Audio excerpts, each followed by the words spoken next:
todos.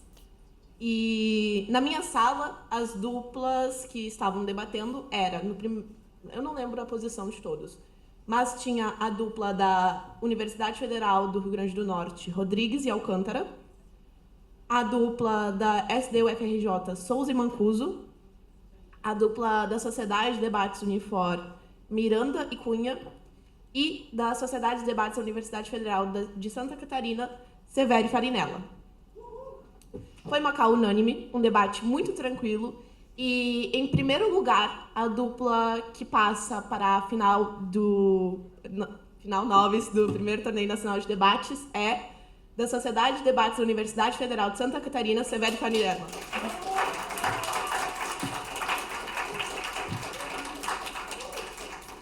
E, em segundo lugar, com o outro lugar na final noves, é da Sociedade de Debates da Universidade Federal do Rio de Janeiro, Souza e Mancuso.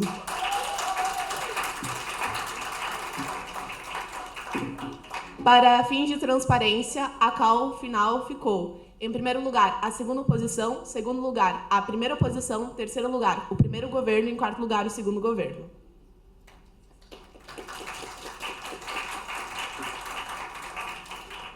Vou tentar ser o mais breve possível. Primeiramente, eu quero parabenizar todos pelo debate, foi um ótimo debate. Na minha sala estava, em primeiro governo, a dupla Cadeira e Salvador, da Universidade Federal do Rio Grande do Sul. Na primeira oposição, a dupla Aquino e Nogueira, da Unifor. No segundo governo, a dupla Diniz e Gomes, da UFRN. E na segunda oposição, a dupla Trintim, da Negatividade, da UFSC. E a primeira dupla que passa para a final novais do primeiro torneio nacional de debates é a dupla da UFRN, Diniz e Gomes, segunda defesa.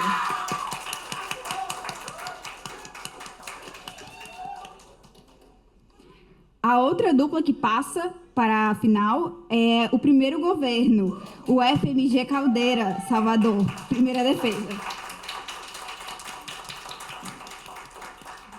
A call foi unânime também, para fins de transparência, a nossa call final ficou em primeiro lugar, o segundo governo, depois o primeiro governo, segunda oposição e primeira oposição.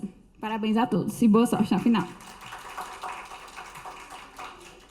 Sem ordem de preferência, William.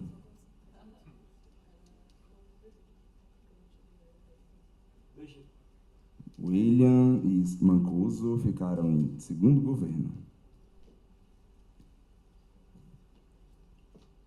Manuela. Ana Júlia. Dupla da Manuela. Um ó.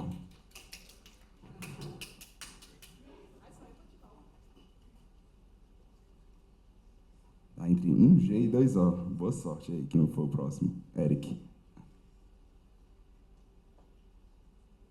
Um G. Boa.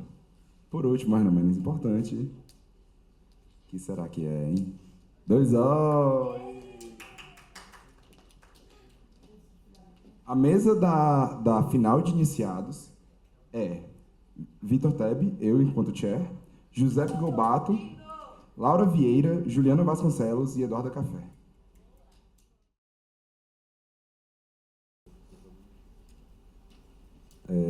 Uma boa tarde a todos. É um prazer estar aqui com vocês. Eu sou Vitor de Albuquerque, eu sou chair dessa final. Ao meu lado tem a Eduarda Café, da SDD-UFC, Juliana Vasconcelos, da SDS, Laura Vieira, do Senatus e Giuseppe Junks, da UFSC. A moção é: esta casa aboliria as pesquisas eleitorais. Primeiro-ministro ou primeira-ministra, quando se sentir confortável, pode iniciar o vosso discurso. Boa tarde a todos, gente. Prazer estar aqui na mais uma final novice, que acredito que seja a minha última. Todas as duplas aqui são compostas por pessoas que eu gosto muito, então eu queria também agradecer a vocês, em especial a Rafa, pela companhia, pelas 11 finais, pelo título e por, se Deus quiser, o futuro título que virá dessa. Agradecer também a mesa, também composta toda por pessoas que eu gosto muito. É um prazer sempre. E vou só tomar uma água e já começa a contagem. 3, 2, 1. Vamos lá. Moção de pólice, vamos fazer um modelo. Primeiramente, o que são as pesquisas eleitorais? A gente está falando tanto de pesquisas de intenção de voto, quanto de popularidade dos candidatos, de quem tá, tipo, quem recebe, tipo, quem eu gosto mais, quem eu gosto menos, independentemente de intenção de voto, quem tem mais aprovação e reprovação. Esses dois são os dois tipos de pesquisas eleitorais que existem, e abolir elas quer dizer que, a partir de agora, todos esses dados, quando revelados, quando feitos, configuram como crime eleitoral.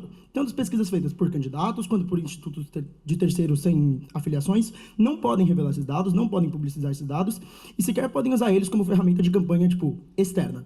Se os candidatos quiserem usar isso para eles saberem como eles estão performando, não me importa muito, mas a questão é, a publicização é que é o problema dessas pesquisas. Por quê?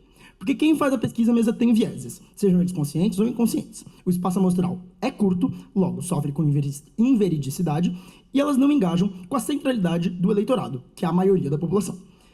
O que isso gera, então? Por que isso é necessariamente tão ruim? Porque isso gera dois principais problemas: o voto útil e o desengajamento político. E se oposições quiserem dizer que as pesquisas não são a raiz desse problema, podem até não ser, mas com certeza o melhor jeito de resolver esse problema é banindo elas, e vocês vão precisar me provar que não é, e que existe outro jeito melhor de resolver esses dois principais problemas da moção, que essencialmente são numa melhoria do engajamento político. Vamos lá. As pesquisas eleitorais, então, tanto as de candidatos quanto as de institutos, quando publicizadas, levam a uma narrativa social, levam a mídia a publicizar e as pessoas a crerem naquilo que foi pesquisado. Porque existe um certo grau de confiabilidade, existe um certo grau de relevância e de tipo, nossa, isso é alguma figura de autoridade dizendo isso, então eu tendo a confiar mais naquilo que eles me dizem. Tá. Então a gente tem que pesquisas eleitorais que são tendenciosas, usam da sua base amostral pequena e extrapolam para que ela sirva como verdade universal.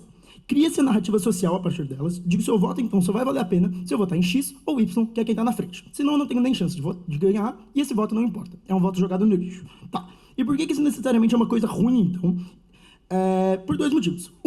Principiologicamente, ela fere a lógica democrática de representatividade. Mesa, a democracia existe para que eu possa votar em quem melhor representa os meus interesses. Se o meu voto é considerado útil, tanto socialmente como internamente para mim, se eu votar em X ou Y, eu não estou votando em quem realmente engaja com aquilo que eu acredito, em quem realmente vai fazer as propostas que eu realmente quero mais. Independentemente da necessidade dela de ganhar, eu preciso, a lógica democrática é muito mais importante do que isso, porque a lógica democrática é o que garante que as nossas instituições se mantenham de pé. Outro motivo por que isso é ruim, para além disso, é porque ela gera uma lógica de um neo-curral eleitoral. Mesa, o curral eleitoral era quando os grandes fazendeiros obrigavam as pessoas a votar em certo candidato, porque era o candidato que eles queriam. O neo-curral eleitoral que essas pesquisas geram é um neo-curral eleitoral social. Eu socialmente me vejo obrigado a votar num candidato que nem gosto tanto, porque senão o outro, que eu não gosto, vai ser eleito. Existe essa obrigação, então, de eu votar nesse candidato, mesmo que ele não necessariamente represente tudo aquilo que eu quero, porque senão um mal maior aconteceria. Tá, e por que isso é, algo ruim e não algo, estamos prevenindo algo? Por quê? Isso é necessariamente algo ruim, porque é uma obrigação. Eu estou obrigando alguém a votar num candidato para que algo X não aconteça. Eu estou, com alguma, meio que com uma arma apontada na cabeça da pessoa, porque senão algo muito pior aconteceria. É basicamente o que acontece nas eleições americanas, onde se vota entre o ruim e o menos ruim. E isso, então, é exacerbado pelas pesquisas eleitorais que geram esses problemas de voto útil. Tá. O outro problema, então, vindo dessas pesquisas, é o desengajamento político, que eu acho que é o mais central para dentro dessa moção, inclusive. Mesa, o desengajamento a partir dessas pesquisas vem de um central motivo. É achar que alguém já ganhou. Se alguém já ganhou, o meu voto não necessariamente importa. Eu nem vejo quem está concorrendo, eu não leio propostas, porque não me importo, porque essa pessoa já ganhou e eu não tenho o que fazer. Eu tenho uma inação frente à política, porque a política não precisa de mim para rodar. Eu, essencialmente, enquanto pessoa, não me vejo como parte do sistema político democrático e eu me vejo além dessas pessoas. Esse governo não foi escolhido por mim, esse governo não depende de mim para ser escolhido, então, ele não trabalha para mim e ele não trabalha para mim porque não fui eu que escolhi ele, foram o resto da população. Tá. Segundo ponto, além disso, é que também quem já não engaja muito com a política num cenário de status quo, ao ver essas pesquisas, ela tem duas opções. Ou ela segue que nem os outros e não vota mesmo, porque o voto dela não vai importar, ou ela vê, já tá ganhando mesmo, vou votar nele porque não vai mudar nada, e isso gera também uma onda muito grande de votos. Foi o que aconteceu com o Bolsonaro em 2018, foi o que aconteceu com o Donald Trump. Eles já estavam na frente, então eu vou votar mesmo, porque o meu voto não vai mudar mesmo, e eu já tenho que ir lá votar, então eu vou lá e voto. Tá. Por que necessariamente, então, e agora eu explico para vocês, as pesquisas eleitorais serem abolidas é o melhor jeito de resolver isso? Por quê? Mesa. Sem esses dados, os candidatos precisam, sendo expostos, os candidatos precisam conquistar esse eleitorado de outra maneira. Seja com propostas, seja com real diálogo com o eleitorado, ou então de qualquer outra maneira real dentro do sistema democrático. Os candidatos agora, eles precisam não dizer que eles estão na frente, mas dizer que a proposta dele realmente vai afetar a vida dessa pessoa de alguma forma. E isso é um ganho exclusivo do nosso cenário e que não acontece sem a abolição dessas pesquisas, porque a pesquisa é um jeito muito mais fácil. Os candidatos prezam pela facilidade. Se eles conseguem ganhar voto só dizendo que eles estão na frente, é isso que eles vão fazer. fazer. Eles não têm por que engajar com proposta, se a proposta é um jeito muito mais difícil de se ganhar voto do que dizer, eu estou ganhando, vote em mim mesmo porque eu já estou na frente. Sendo assim, então, a partir do momento onde a gente abole essas pesquisas eleitorais, a gente consegue construir um mundo que é trabalhado numa lógica diferente. Numa lógica de, eu vou votar no candidato que me propõe aquilo que eu quero, que me propõe aquilo que eu acho melhor e que eu vou votar nele independentemente se todos meus amigos concordam ou discordam disso, porque não existe nenhuma narrativa social que me diga que eu deva ou não fazer isso. Oposições, algum pode? Não? Não? Mesa, perceba o engajamento. Vamos lá. Se então eu aboleço... se então o voto útil e o desengajamento político são mitigados a partir dessa moção, a partir de abolir todas as pesquisas eleitorais, eu consigo um cenário de melhor engajamento político e de uma democracia mais plena, seja no Brasil, seja onde quer que essa moção se passe, o que não é muito relevante. Se eu tenho, então, uma democracia plena, por que isso necessariamente é bom? Mesa, um cenário de democracia plena, de uma política mais engajativa com a pessoa, com o indivíduo, e não com grupos sociais mais fortes, eu necessariamente tenho um ganho muito pragmaticamente melhor e principiologicamente melhor. Por quê? Pragmaticamente melhor, porque agora eu tenho um cenário onde as pessoas consomem mais políticas e buscam se inteirar para votar nesse candidato que representa efetivamente os interesses delas e não só no candidato que tem chance de ganhar. O que quer dizer que, se mais pessoas buscam mais informações, mais chances existem de um candidato que efetivamente tem propostas que vão melhorar a vida dessas pessoas seja eleita, porque agora elas sabem as propostas de cada candidato. E 2, principiologicamente é melhor, porque eu tenho uma maior liberdade de expressão, política. Eu tenho uma maior capacidade de votar em quem eu quiser, sem que haja um backlash social, sem que haja qualquer tipo de norma que me impeça, tanto socialmente quanto internamente, de que isso não aconteça. Em essência, o nosso cenário, onde eu faço a abolição de todas as pesquisas eleitorais, é o cenário onde a política eleitoral ela é pautada não no candidato, mas no indivíduo que vai votar. É onde o votante, a ação de praticar o voto é a ação que está centralizada e é a ação que eu estou tentando conquistar. Não necessariamente as pessoas precisam achar que eu estou ganhando, mas elas precisam achar que eu sou o melhor. Seja em debates eleitorais, seja por posts no Instagram, seja por campanhas de marketing ou qualquer coisa do tipo. O nosso mundo é um mundo onde eu consigo um maior engajamento político e um maior engajamento político bom. Não só o engajamento negativo que vem a partir dessas pesquisas e por isso eu tenho muito orgulho em propor e encerro aqui meu discurso. Mas agradece o excelente discurso do primeiro-ministro. E chama agora para discursar a líder de oposição. Oi, gente, tudo bem? Meu nome é Ana Júlia, eu sou do Senatus. Estou muito feliz de estar nessa final com vocês. Queria muito agradecer a minha sociedade, que sempre me apoiou, sempre esteve aqui para mim, sempre alimentou minha paixão pelos debates e agradecer principalmente minha dupla, que foi assim, essencial para que eu pudesse ter um campeonato maravilhoso e leve. Com isso, eu inicio meu discurso em 3, 2, 1.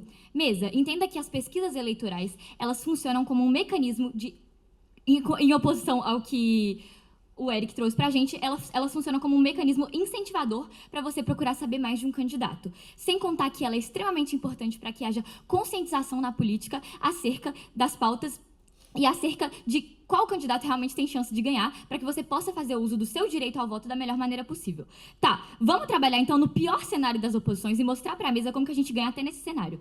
Cara, e os candidatos que têm menos intenção? A gente pode até pensar que esses candidatos vão estar sendo suprimidos pela pesquisa, mas o que acontece, mesa, e eu quero que vocês entendam, é que o candidato que ele não tem chance de ganhar, ele não é comparativo dentro desse debate, porque eles também não têm chances de ganhar no mundo das oposições. Cara, isso acontece justamente porque os resultados das eleições, eles são definidos por muitos fatores que falam mais alto do que as pesquisas eleitorais.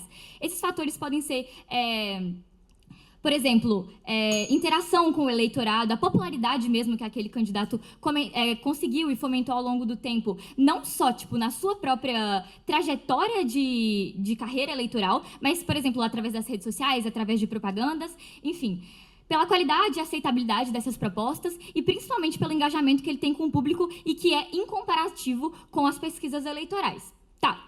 Dito isso, a gente entende que esses resultados, então, eles são definidos por outros fatores e que as pesquisas eleitorais, na verdade, elas funcionam como um reflexo da campanha daquele candidato e de como o público recebe aquela campanha. Porque enquanto você está em processo de votar, você é um eleitor, é muito difícil, justamente para o Brasil ser muito grande, você ter consciência de quem realmente está na frente e de quem realmente tem chances e de quais são as propostas mais viáveis. E não só isso, como o fato de um candidato ter muita aceitabilidade diz muita coisa, porque significa que as propostas dele são boas, significa que tem várias pessoas engajando com eles e que tem várias pessoas que realmente se identificam com aquilo.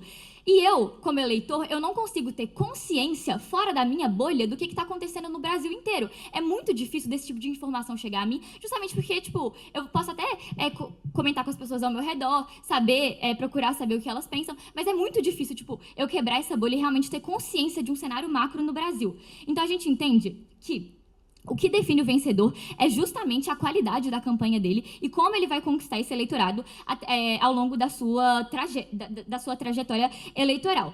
Cara, a pesquisa, então, ela serve como um clarificador, principalmente para o candidato que é indeciso, algo que eu vou entrar mais na frente no meu discurso.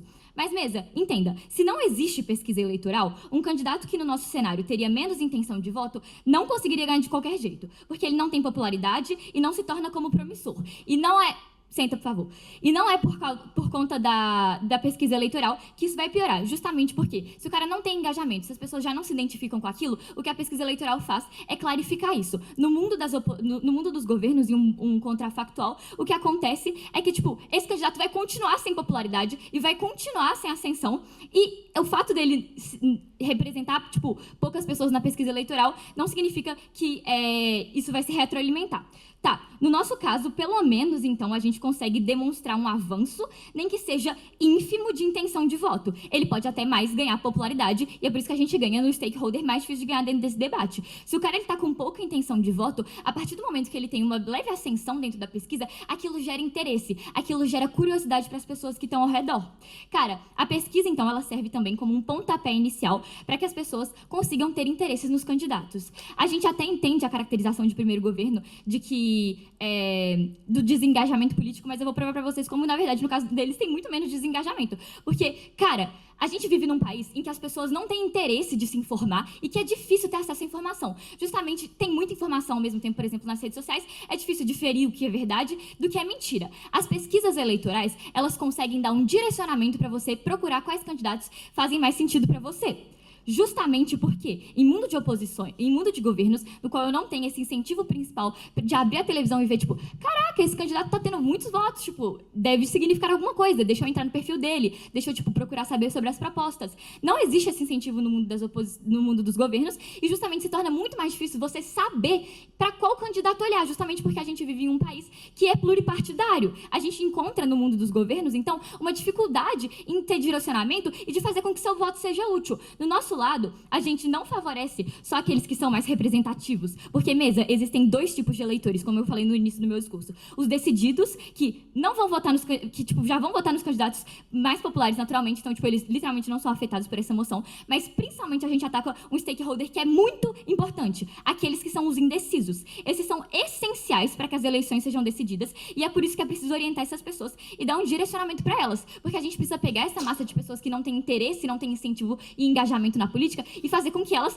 de fato, tenham, pelo menos que seja um pontapé inicial de ver alguém subindo em umas pesquisas ou ver que um candidato já tem muita popularidade e procurar saber mais sobre ele. Pô, Eric. Deputado, engaja com o desengajamento no fato de que quem responde a pesquisa que vai votar no candidato é quem conhece, não quem conhece a proposta. Não, cara, eu não sei não sei se você sabe como funciona uma pesquisa eleitoral, mas na verdade a gente vai, tipo, na rua e pergunta pra todo mundo. Então, assim, a gente pega um espaço amostral diferentemente do que você coloca, bem grande e de opiniões bem diversas e plurais. Tanto é que, tipo, eles costumam ir em vários lugares diferentes, tipo, em questão econômica, pra poder pegar uma opinião mais plural mesmo.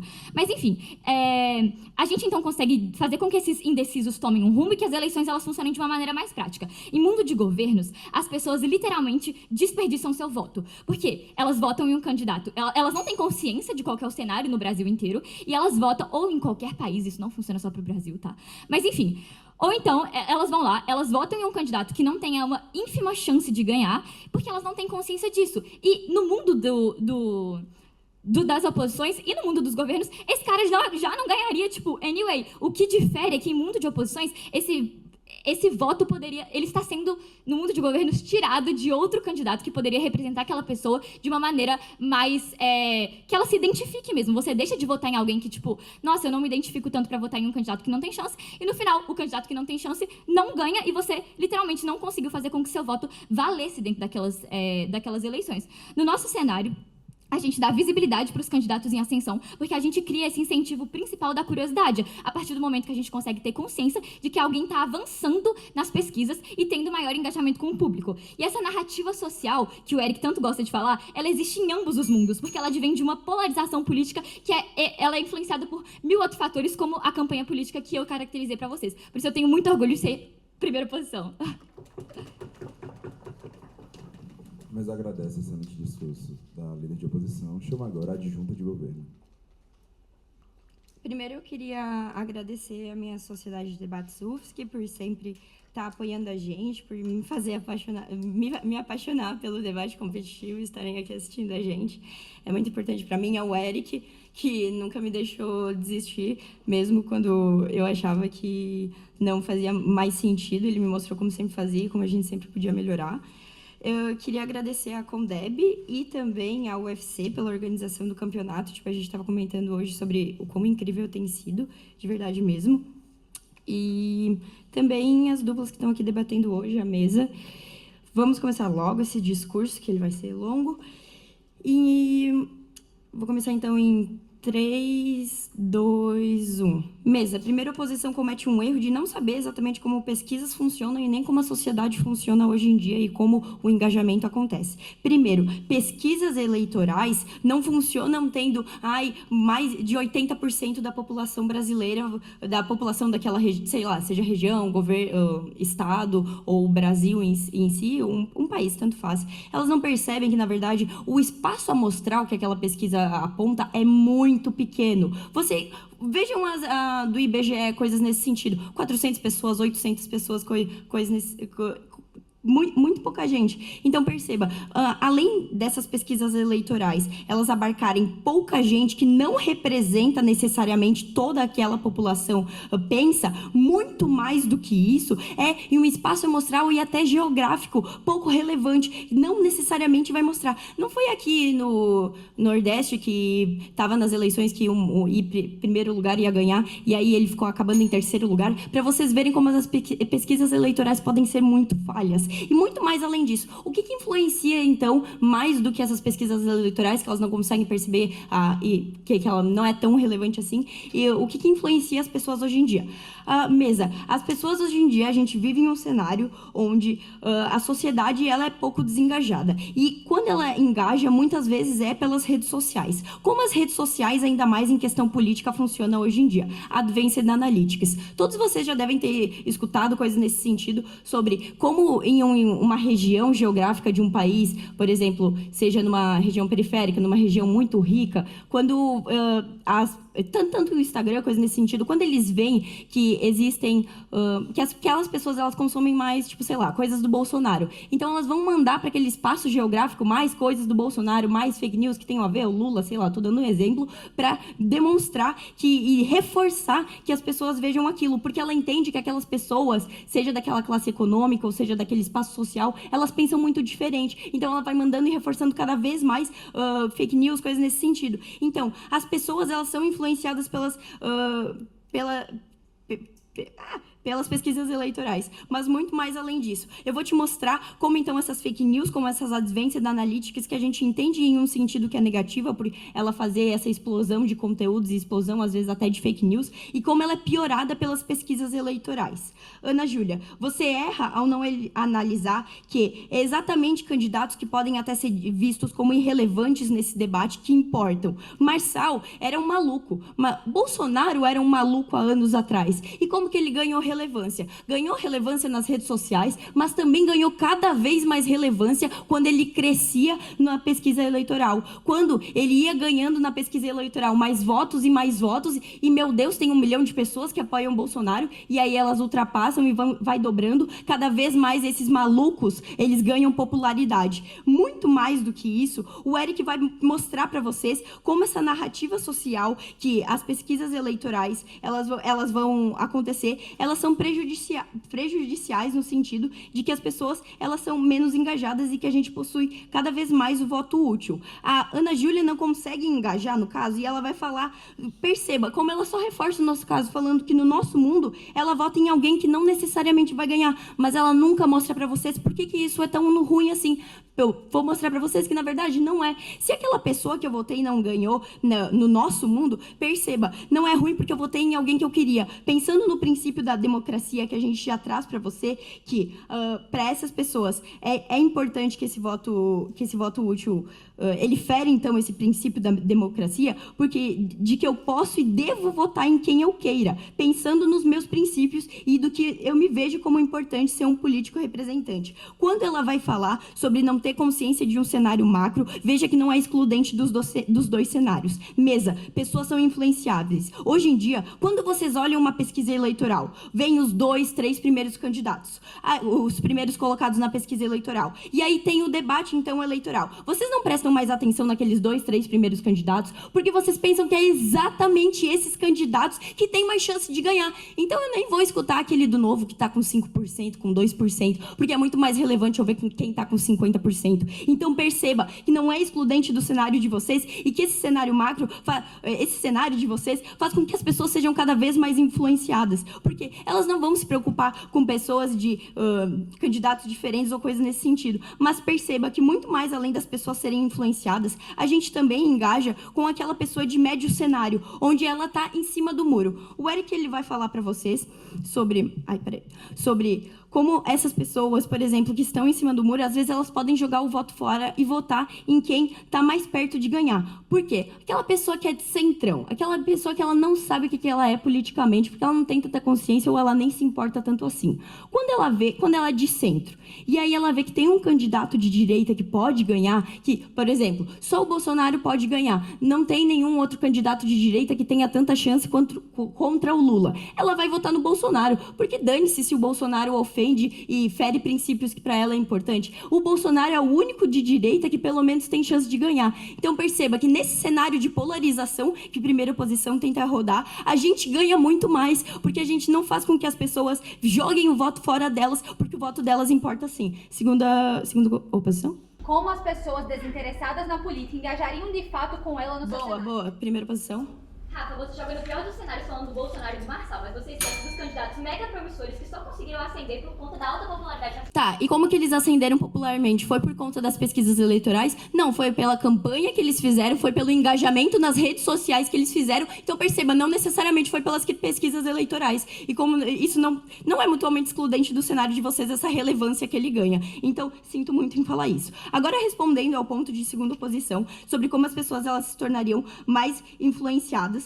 Mesa, perceba que o ponto mais relevante do nosso cenário é que agora essa pessoa ela tem esperança na política, porque agora elas acreditam que o voto delas importa e, por consequência, tem um valor intrínseco à pessoa. Para o pessoal, ela se sente mais relevante. Eu não sou só mais uma pessoa entre centenas outras e o meu voto não importa tanto assim porque um monte de gente vai votar e já está decidido. Não, agora o meu voto importa. Agora as pessoas elas não têm tanta noção. Então perceba que a gente ajuda e influencia tanto na questão do indivíduo, dele se sentir mais pertencente e relevante dentro da democracia, mas também a gente faz com que o cenário seja mais engajado politicamente e também que a gente pare de ter voto útil e eleger pessoas que não fazem o mínimo sentido e só fazem com que as democracias falhem cada vez mais orgulhosamente primeiro governo nessa moção. A mesa agradece o discurso da adjunta de governo. Chama agora a adjunta de oposição. Primeiramente, eu gostaria de agradecer à minha sociedade, o GDO, que me ensinou a debater e me fez observar a faculdade com outros olhos e todo o bem que essa extensão me trouxe e os amigos que me fizeram chegar até aqui, não só do GDO, mas também dos Senatos, tanto a Ana Júlia quanto o Milton, que me ensinaram muito do que eu estou colocando em prática agora. E, então, tenho muito orgulho de estar aqui representando todos que fizeram parte dessa jornada. Eu vou começar o meu discurso em 3, 2, 1. Mesa, no cenário de governos onde há um tiro no escuro, não altera os rumos da eleição, né? E primeira oposição explica para vocês o porquê. Mesa, o limitador do escopo de opções de políticos, todos os problemas que o governo tenta montar pra gente, se dá pelo caminho natural da polarização política. Ele não se intensifica no nosso cenário porque as pesquisas apenas transparecem o que irá acontecer. Apenas 2 candidatos passam para o segundo turno e eles necessariamente são mais populares e mais benquistos, ou por questões ideológicas ou por fanatismo intrinsecamente ligado ao marketing de figuras carismáticas, de líderes carismáticos que, através desse carisma ou do investimento pesado em marketing de grandes partidos ao longo da história. Ou seja, isso já aconteceria e isso não é alterado por causa das pesquisas. As pesquisas elas servem necessariamente para os candidatos que não têm poucas chances de eleições, normalmente para candidatos novos que estão surgindo e principalmente para ajudar o centrão e o povo indeciso e esse ganho está do nosso lado. Quem vai votar, quem quer votar, mesmo que não saiba em quem votar, ele está parcialmente decidido que ele vai tomar essa decisão. Seja votando em quem eu quero, porque eu me identifico, porque eu estou me importando com os possíveis candidatos, ou porque também ele tem mais chances de ganhar, sim, mas aí eu quero saber o que está acontecendo com ele. O curral econômico, ele é ruim. A gente não tá... O curral político, ele é ruim. Nós não estamos dizendo que isso que ele não é. O problema é que ele não advém e nem se intensifica com as pesquisas, porque quem vota e quem vai votar minimamente tem um motivo, mesmo que seja ignorante. Nesse debate, ninguém vai curar o problema massificado da ignorância. Ninguém vai mudar e vai conseguir que, necessariamente as pessoas que já estão, centradas ou etc., na ideia de não votar, passem a votar. E sim de que os indecisos, e sim das pessoas que ainda olham as pesquisas, das pessoas que ainda se preocupam com o rumo da política, votem e façam o seu voto de fato ser útil. Isso está do nosso lado. Nós estamos falando da parcela que pode e quer usar o seu voto da forma útil. Quem não conhecia os mais populares e se intrigam com o porquê disso, seja porque quer saber se ele tem políticas boas ou se porque ele compreende e está mais atrelado com os meus interesses e porque normalmente as pessoas, elas vão por os menos ruins porque discordam dos princípios e ideologias e depois por propostas ou por planos ou resultados de uma política. Isso não se dá e não se intensifica no cenário onde a gente tem pesquisa política. Isso se dá porque existe um problema na nossa política que é histórica, que polarizou e cultivou o desinteresse político até mesmo por quem se torna representante. Ou seja, eu quero me tornar um líder, eu quero me tornar um representante, mas ao mesmo tempo eu não me interesso de fato com a política. Eu não me interesso de fato com como eu vou fazer as pessoas votarem em mim. Porque o que interessa é eu ter um marketing pesado. O que interessa é eu ser popular. E isso vai fazer com que as políticas apenas transpareçam isso. Isso não vai fazer com que elas se intensifiquem. A única diferença agora é que quem quer votar, quem quer fazer a diferença, consegue visualizar essas pessoas a partir da popularidade que é gerada por esses grandes políticos e partidos. Por isso que governos não conseguem resolver o problema e tentam imputar um monte de ônus na gente que, na verdade, são no status quo. A gente consegue dizer pra vocês que a gente mostra pra vocês como no status quo a pesquisa consegue minimamente não fazer com que os impactos que vocês tentam falar que a culpa é nossa, na verdade, não são, e a gente consegue mitigar o problema da falta de voto útil e da falta de representatividade e pelo menos do guia para o centrão fazer alguma diferença. Então, a partir do momento que a gente cultiva essa ideia de que agora eu consigo enxergar essas duas pessoas, eu consigo gerar um engajamento que não é possível no governo, onde eles não têm essa pesquisa. A partir do momento em que eu vejo um nome novo, não necessariamente um nome bom ou um nome ruim, eu não estou falando aqui de ideologias, eu estou falando aqui de pessoas candidatas que têm poucas chances de eleição. A partir do momento que eu vejo esse nome novo, ele não precisa ser um maluco ou um extremistas, como vocês tentam pintar pra gente, mas a partir do momento que esse nome novo existe, ele pode ser positivo, mas a gente não tá tentando ganhar de vocês nisso, até porque isso seria injusto, mas a gente tá falando aqui, a partir do momento que eu vejo esse nome novo, eu procuro ver quem ele é, eu procuro saber o que ele fez, e pode ser no caso do Bolsonaro, que não tem nada além de extremismo no palavra, mas isso infelizmente vai acontecer porque o país tem um problema de educação desde a base, não porque existe pesquisa política, e é por isso que a gente mostra pra vocês que a partir do momento que essas pessoas têm a chance de visualizar onde que o voto dela vai realmente ser útil, onde que o voto dela realmente vai fazer a diferença, ao invés de elas tentarem sem querer votar em uma pessoa que vai jogar o voto delas fora e elas vão eleger um extremista que elas não sabiam que existia, agora elas têm a chance de saber que esse extremista existe. A gente tem a chance de saber que essa pessoa não tem proposta política. Mesmo que ela seja popular, ao invés disso, eu vou tentar evitar que ela se eleja, fazendo com que ela mude o lado dela, fazendo com que ela realmente vote agora e faça seu voto valer a pena. A ideia de que vocês pintam, de que agora as pessoas elas vão jogar o voto dela fora porque elas conhecem mais pessoas, ou que até o plano e as pesquisas elas são muito nichadas, na verdade, não favorece vocês. Na verdade, isso favorece a gente quando a gente mostra pra vocês que nesse sentido, que mesmo que o escopo seja muito pequeno, que essas pesquisas sejam muito nichadas, ou é por representatividade ou por ideologia, mesmo que no cenário de vocês esteja um maluco ridículo e outra pessoa minimamente estudada que consegue fazer alguma diferença, essas pessoas vão continuar votando em quem elas querem, porque existe uma representatividade em líderes carismáticos que não vai mudar com pesquisa ou sem pesquisa. No nosso cenário, a gente consegue guiar o centrão para onde realmente o voto deles vai ser utilizado e realmente vai fazer com que eles consigam fazer com que ou eles não deixem, ou tentem não deixar que uma pessoa extremamente despreparada ou uma pessoa minimamente preparada se eleja, mas também vote, participe da política, porque o marketing é o peso que faz as pessoas chegarem na popularidade independente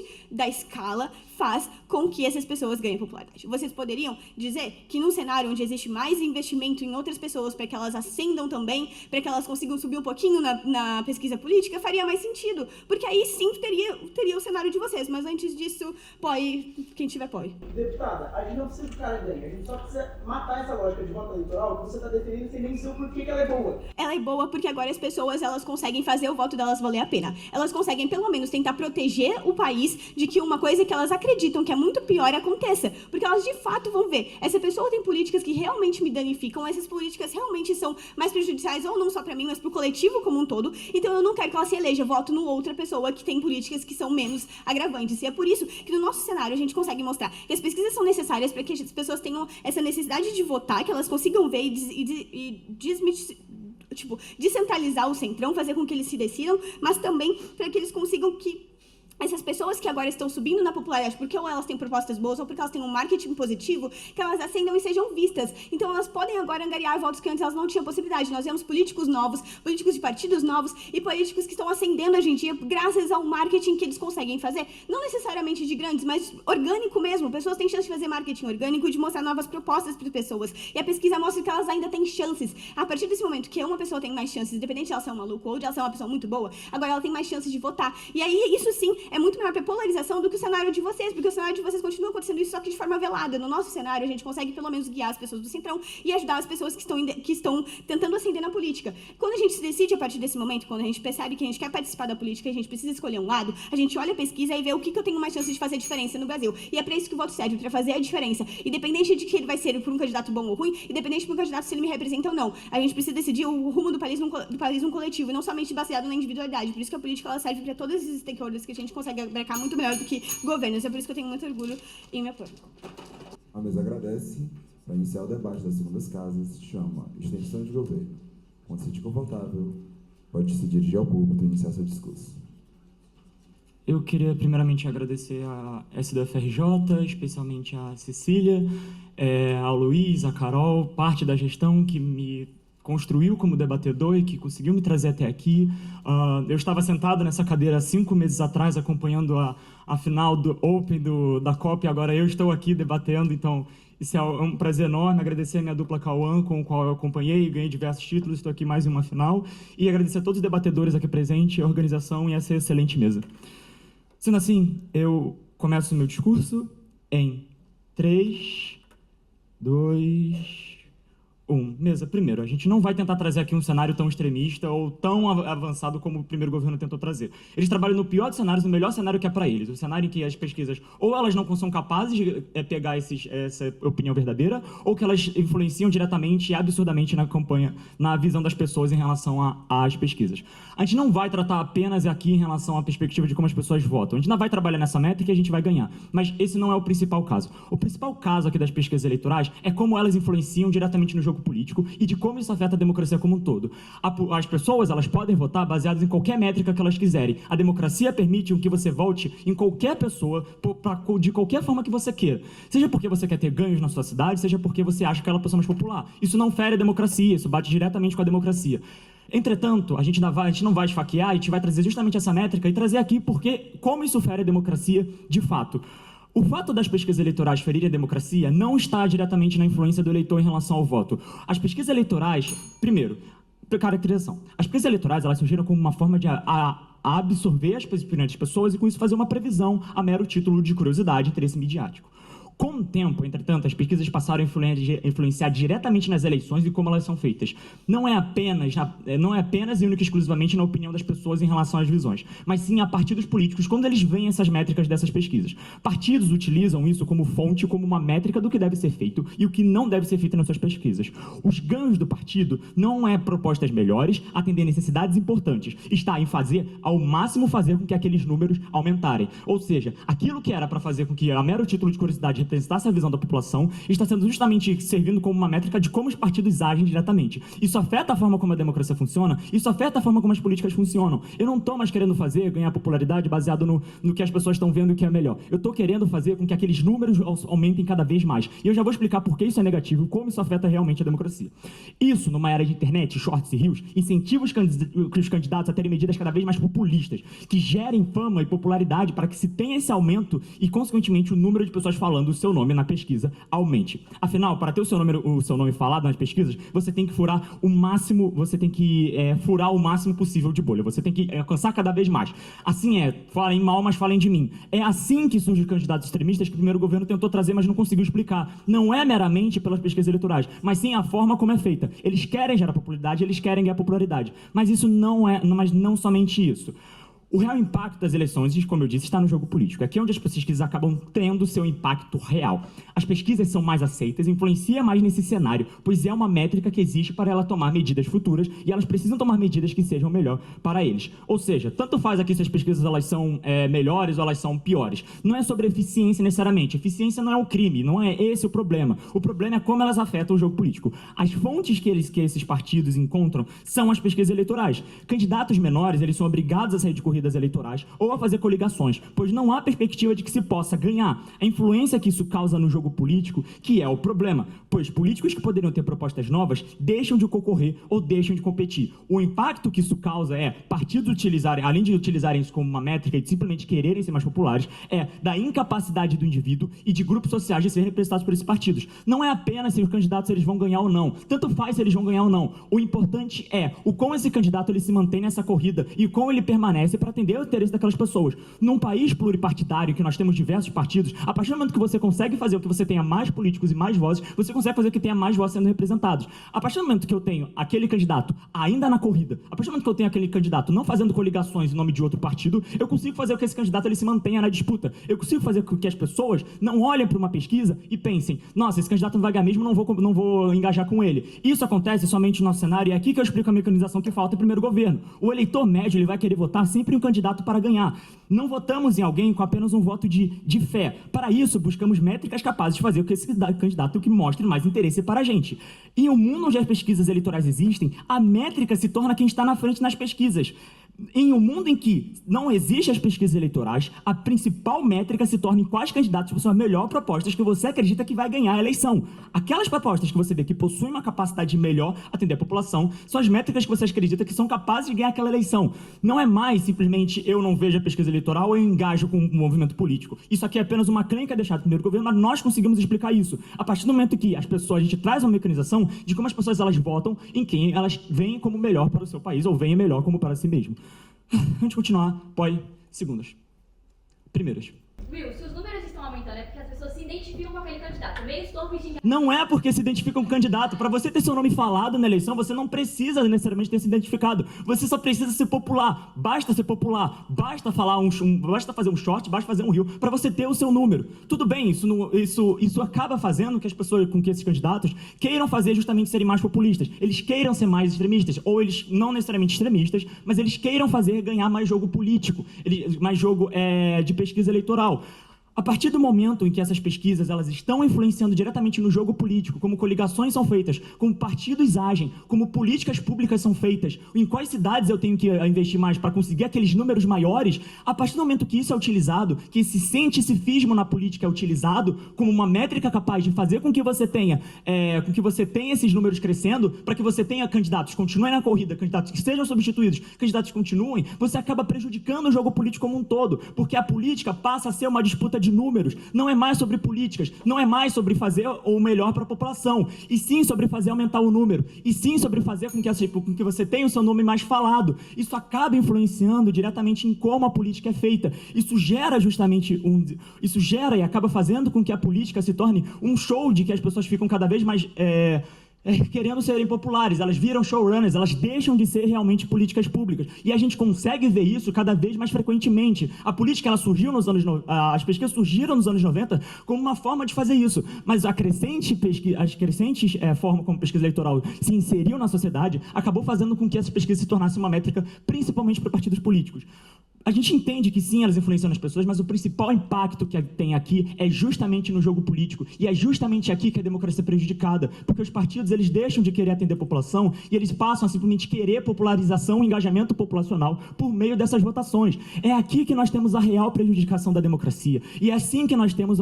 É por isso que a gente defende a abolição dessas pesquisas eleitorais. Para que nós tenhamos um jogo político mais justo e para que nós tenhamos partidos políticos, prefeitos querendo ser reeleitos, não baseados em números, mas baseados nas propostas que são melhores e que eles acreditam ser as melhores para aquela população e que ele utilize métricas que não sejam as pesquisas eleitorais e sim métricas capazes de realmente atender aquela população. É por isso que a gente apoia a abolição das pesquisas eleitorais, sendo assim muito orgulho em propor.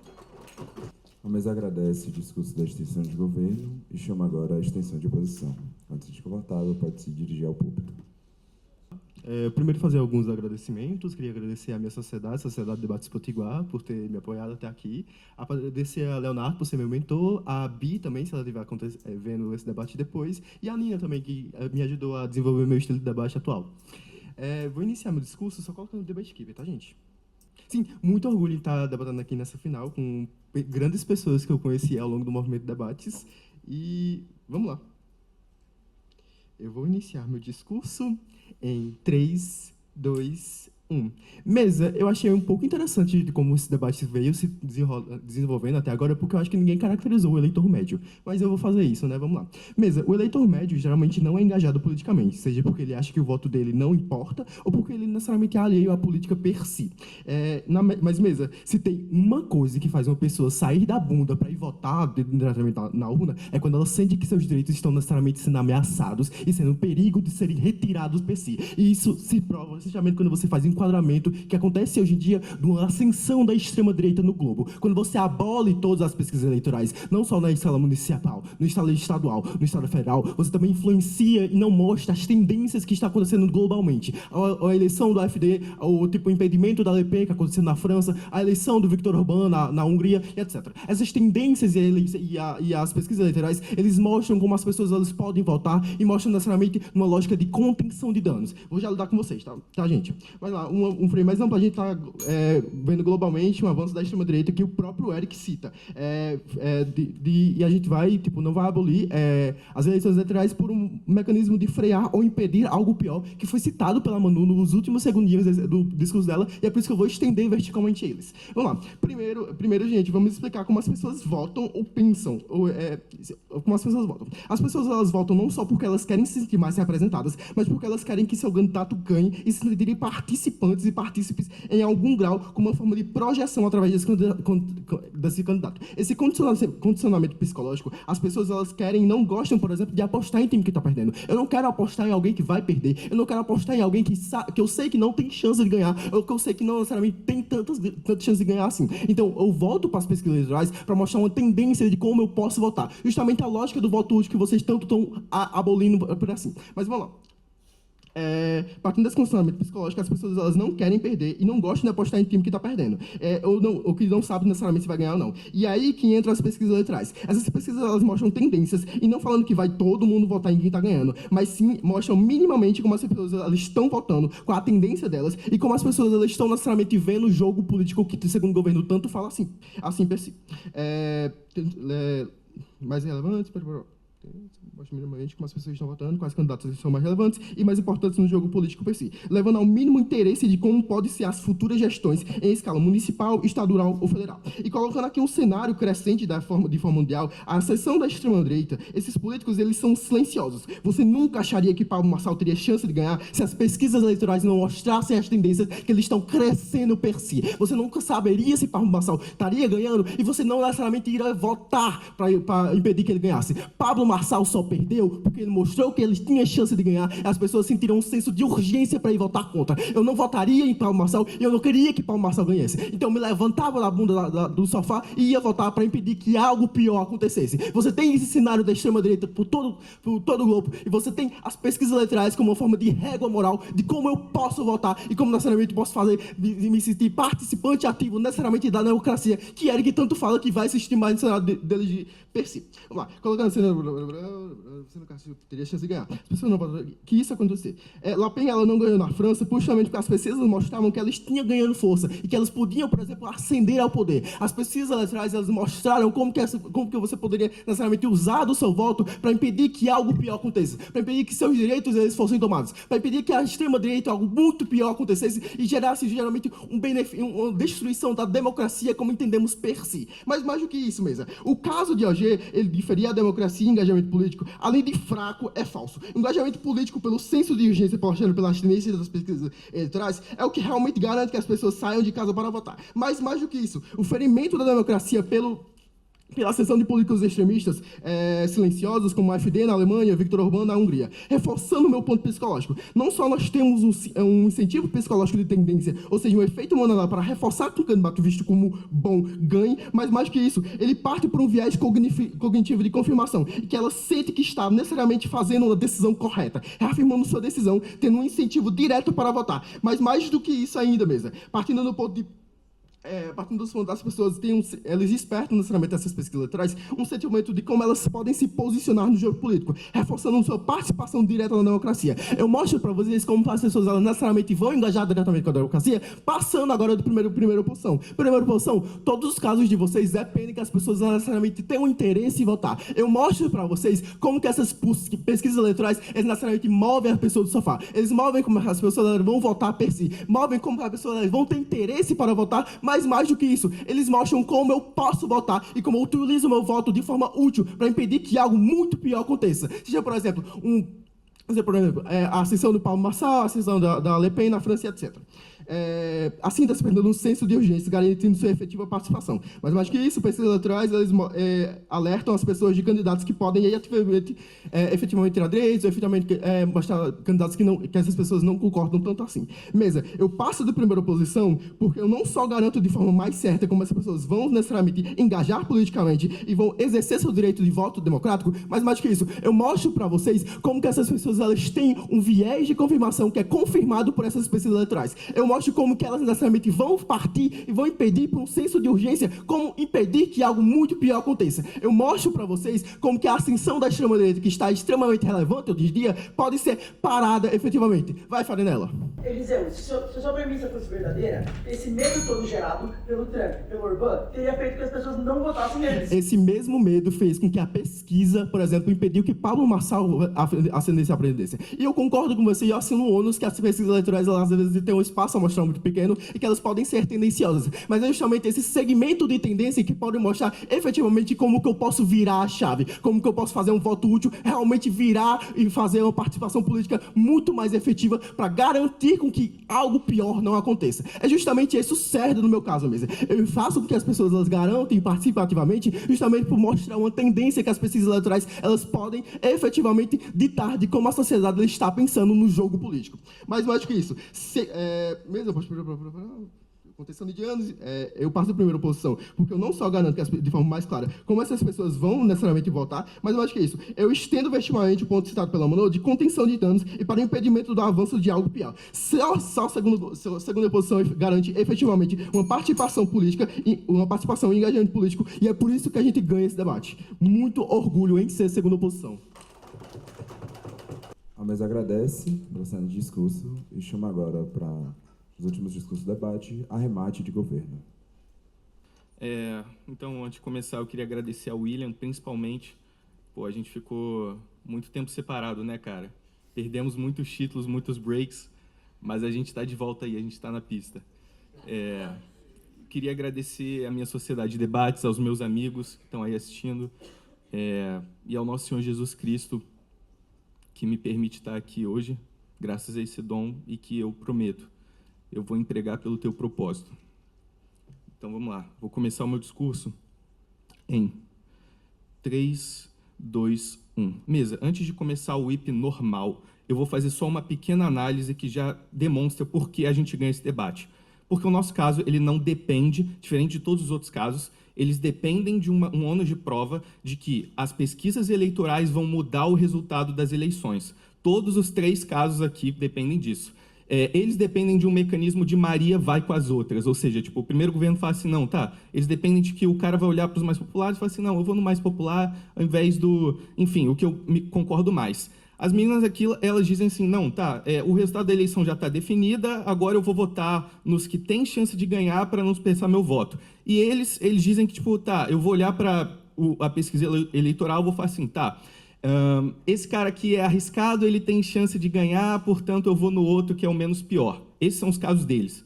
O nosso caso não depende absolutamente de que haja nenhuma influência no resultado das eleições, porque o William, só o caso dele demonstra como o comportamento dos políticos ele altera independente do resultado das eleições. Por quê? Porque eles passam a defender propostas diferentes, eles mudam o modus operandi com que eles agem nos seus governos e nas suas campanhas, e mais do que isso, porque isso fere o princípio democrático, na medida em que os candidatos que sabem que não vão ganhar a eleição, eles falam assim, não, já que eu não vou continuar na disputa, eu prefiro me vender para aquele candidato que tem chance de ganhar a eleição. Eu vou ser fagocitado por uma coalizão, então eu vou abrir mão das minhas próprias ideias originais e passar a fazer parte do governo. E isso é péssimo e, bom, para explicar por que isso é péssimo, eu já vou engajar com o caso delas, porque o caso delas é mais ou menos sobre isso. Vamos lá.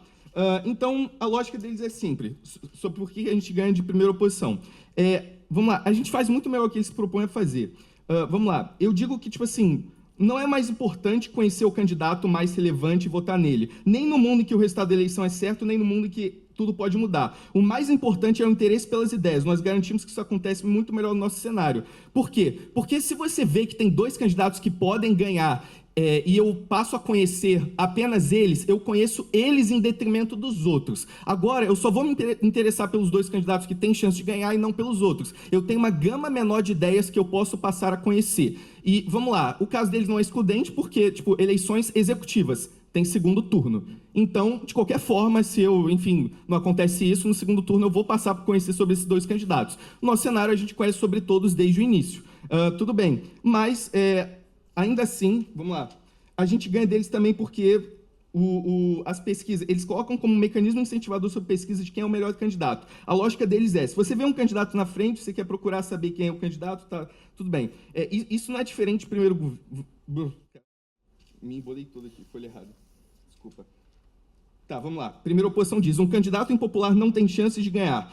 Portanto, você vota na opção menos pior para o seu caso não ser jogado fora. Eu digo, isso é uma merda. Porque o candidato que agora sabe que ele não pode ser eleito, ele não vai tentar ser eleito, ele vai renunciar a essas ideias para fazer parte do governo. Foi o que aconteceu com o PCdoB. PCdoB, Partido Comunista Brasileiro. Ok, Partido Comunista do Brasil. Eles vieram e falaram assim, tá, a gente não tem chance de ganhar o espaço da esquerda. Por que ao invés de eu continuar defendendo as minhas ideias, eu não me alio ao PT e agora eu passo a fazer parte do governo? Hoje, o Partido Comunista Brasileiro não passa de um partido de, tipo assim, social-democracia, sabe? Então, tipo assim, tudo que está abaixo do absolutamente popular e que vocês dizem que já ganhou a eleição, vai passar a ser ignorado no nosso cenário. Agora, vamos trabalhar com eleições legislativas, que é uma coisa que ninguém abordou, tá? Esses casos funcionam para eleições presidenciais, do tipo assim, tá, tem um candidato, tipo assim, absolutamente popular, agora ele não tem chance, tipo assim, se eu votar em outro candidato, eu desperdiço o meu voto. Eleições legislativas, não. Se tem mais pessoas, vamos supor o seguinte, 51% votariam num, portanto, tipo, de qualquer forma, não faz sentido eu votar mais em outros em detrimento de outros. Tá, só que de 51% para 90% faz diferença numa eleição legislativa na medida em que você elege também cadeiras. Ou seja, você tem muito mais chance, se você considera a opção de outros candidatos, que sim, aí sim a gente prova que tem uma diferença, tipo no resultado das eleições, na medida que, tipo assim, eu estou dando mais cadeiras para um do que no outro em diferentes mundos. Então, é muito mais fácil, isso é um impacto, tipo, muito mais concreto, certo? Do que, tipo, dizer assim, tá, o resultado das eleições presidenciais vão mudar. Mas, tudo bem, vamos dizer assim, que a eleição já está decidida. Nesse caso, esse debate ele não teria delta nenhum, sabe? Então, assim, percebe que assim, você quer ficar dimensionando assim, tem mais chance, menos chance. Porra, se já está decidido, por que vocês disputam o stakeholder do eleitor? Como o eleitor vai mudar a opinião sobre qual candidato vota? Isso não importa se a eleição já está decidida. Oi para Eliseu. Uma pessoa já tem uma certa desconfiança com políticos. Esse é o cenário de sangrar em Tampito para com políticos ser uma competição muito mais incisiva, só não afastaria as pessoas ainda mais?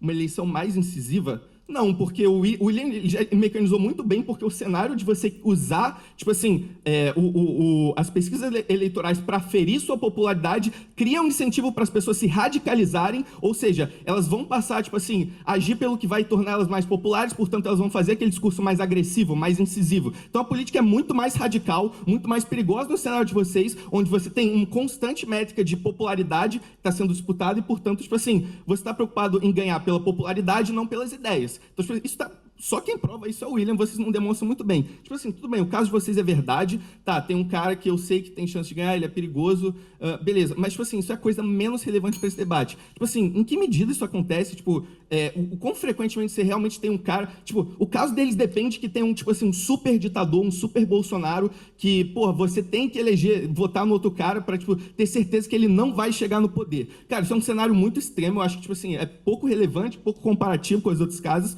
e a gente ganha esse debate porque a gente é o único que não depende dessa métrica de, tipo assim, o resultado da eleição vai mudar, mas sente que o comportamento dos políticos muda, independente, tipo assim, de quem vai ganhar ou não, fazendo com que políticos se vendam e com que ideias sejam renunciadas. Muito orgulho em me opor. A mesa agora chama, por último discurso, para encerrar o debate, arremate de oposição. Quando se sentir confortável, pode iniciar seu discurso. Boa tarde. Gente, meu nome é Regina, eu sou da Sociedade Debates Potiguar. Enquanto eu ajeito aqui a bandeira, eu vou fazer alguns agradecimentos. Sou muito grata à minha sociedade. Estou muito feliz de estar aqui nesse debate hoje com a expectativa de final que a gente tinha, afinal de contas, e tem sido um debate muito bom até agora. Dessa maneira, eu vou iniciar meu discurso em 3, 2, 1.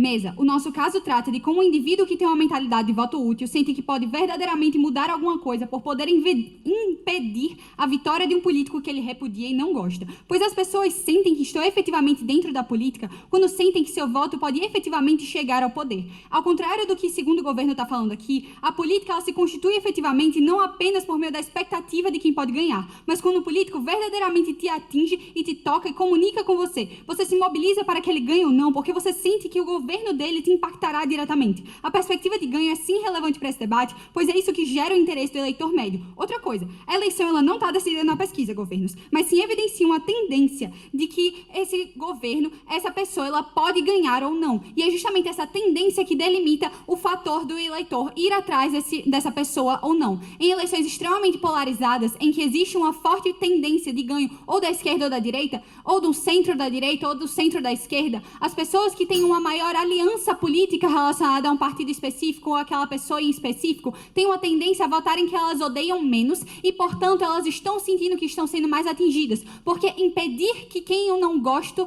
ganhe é sim relevante para o eleitor médio. E é isso que é relevante dentro desse debate. É efetivamente fazer com que as pessoas sintam que são partícipes ativos na política de seus países.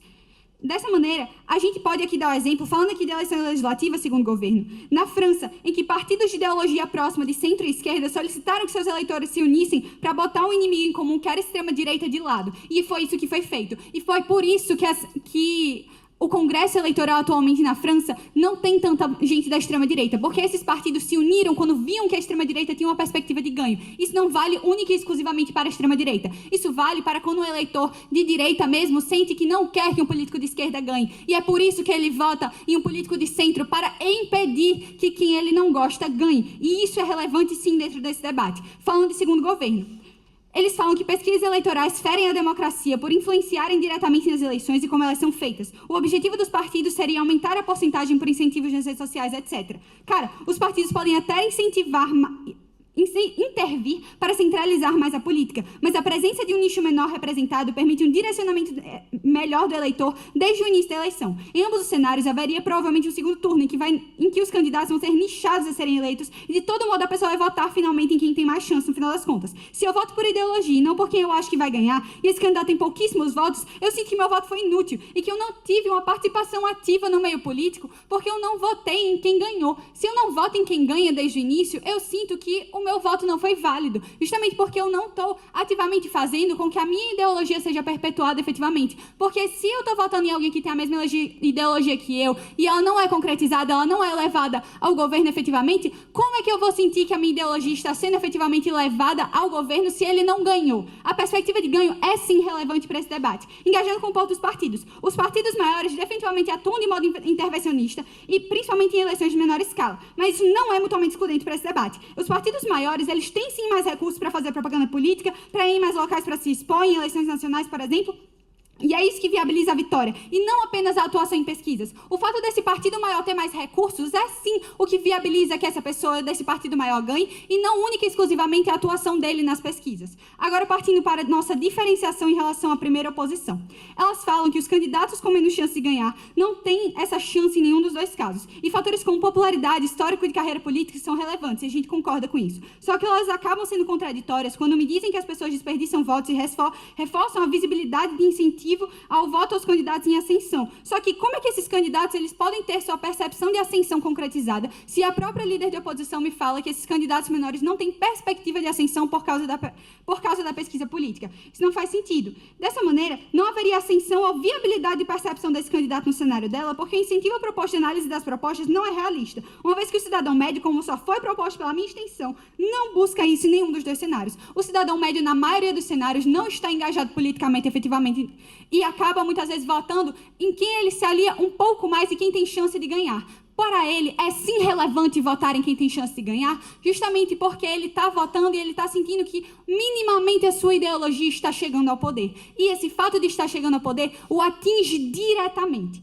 Dessa maneira, eu vou partir para o caso do primeiro governo. Eles têm dois pontos principais. Por que o voto útil é ruim? Um, porque ele fere a lógica democrática de engajamento político. E dois, porque haveria um suposto neocurral eleitoral por votar em alguém por obrigação de evitar que algo ruim aconteça. Primeiro, eu vou responder esse segundo ponto. Essa suposta obrigação, ela é sim positiva, mesmo que ela seja uma obrigação. Sendo que, na realidade, isso é de um senso de urgência de que essa pessoa ela quer sim sentir que ela está efetivamente participando dentro da política por impedir que alguém que ela não quer que ganhe, ganhe. Se ela sabe que a pessoa que ela não quer que ganhe tem muita chance de ganhar, ela vai tentar maximamente impedir isso. Pode ir primeiro governo. Deputado, nosso ponto é sobre justamente o dever ser desses sistemas e como ele é mantido a partir dessa abolição. O voto útil é contrário à lógica de uma democracia representativa. Cara, vocês não têm construção principiológica suficiente para me defender isso, tá? Primeira coisa. Segunda coisa, o fato que vocês falam de que a propaganda política ela se centra no resultado das pesquisas e ela afeta diretamente isso, não delimita efetivamente como é que vai ocorrer uma eleição. Vocês falam também que a pessoa se sente mais relevante na política pela percepção da capacidade de mudança. O voto útil, pelo contrário do que vocês falam, ele consiste essencialmente em votar em alguém que se alinha minimamente seus pensamentos e teologia e que tem chance de ganhar. Portanto, quando você vota de maneira útil, você está se sentindo que tem muito mais chance de estar participando ativamente na política.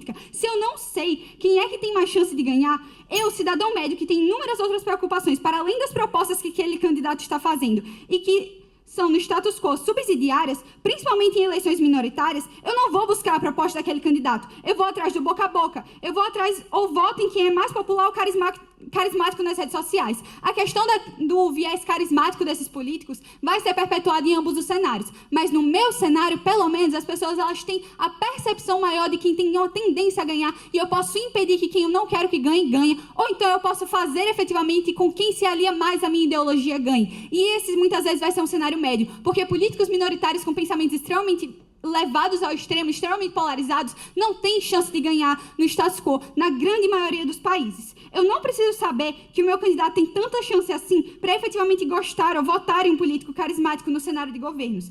Trump ganhou nos Estados Unidos, por exemplo, em que havia partidarismo e as pesquisas indicavam-se que Kamala estava empatada. Trump não ganhou porque disseram que ele ia ganhar. Trump ganhou por questões ideológicas. Dessa maneira, eu concluo aqui dizendo que, segundo a oposição, ganha esse debate porque a gente se faz mais relevante, a gente caracteriza melhor o eleitor médio e a gente constitui efetivamente o que é relevante para a política no cenário global. Com isso, encerro meu discurso. A mesa agradece a todos os debatedores pela excelente final e vamos nos retirar para fazer a deliberação. O resultado sairá durante os anúncios.